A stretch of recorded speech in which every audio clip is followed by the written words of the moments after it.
stigmatism about relationships.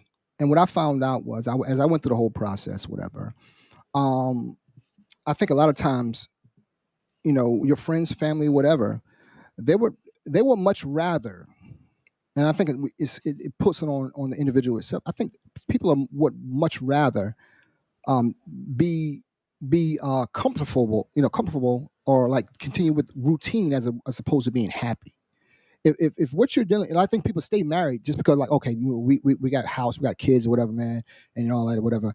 I think you're doing a detriment to yourself and your kids by just staying in some shit that you really don't like that motherfucker.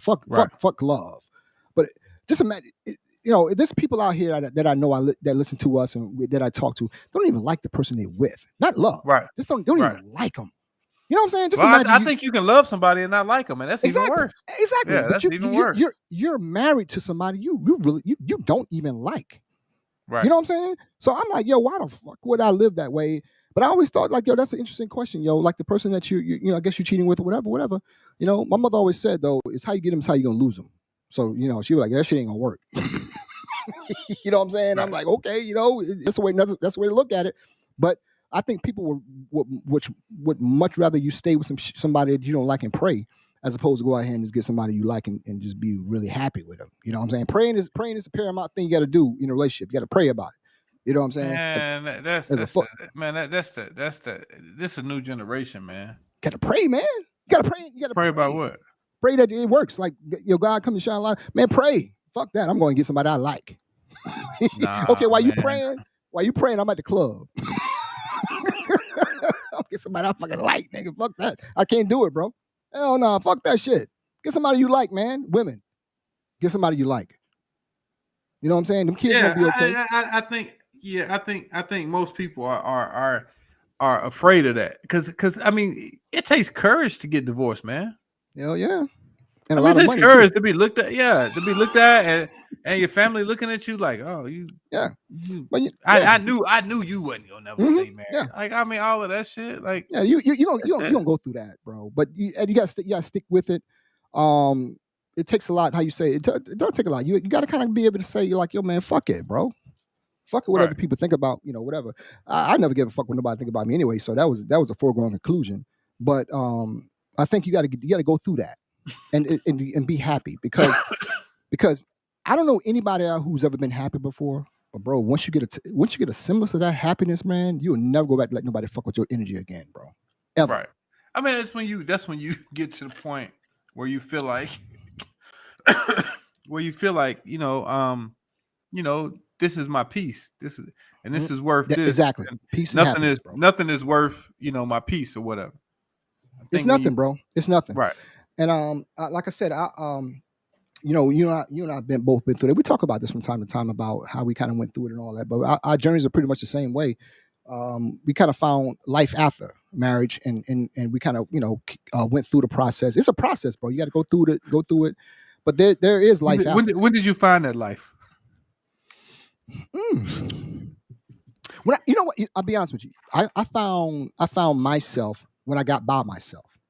When I totally got by myself and say, fuck it, I'm not really, you're not really looking for shit, whatever. You just kind of like you deal with your life by yourself, right? And you'll find out what you really like, because a lot of times people don't know what they like. Well, that I agree with that, and I say all the time, like, that once you figure out like how you can deal with yourself, you know what I'm saying? Right. And what brings you peace, then it kind of makes you dangerous, because you realize like you don't really need anybody to have what you got going on. You know what I'm saying? Like, and once you get to that point,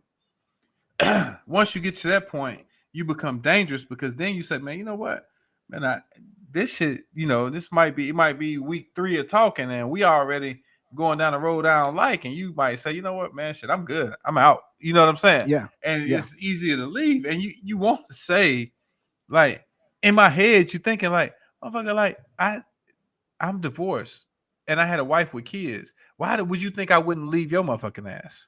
You know what I'm saying? Bro. Why would I? Why, if I'm not happy? Like, because I don't think you would get divorced and go through all that to get into another mediocre situation.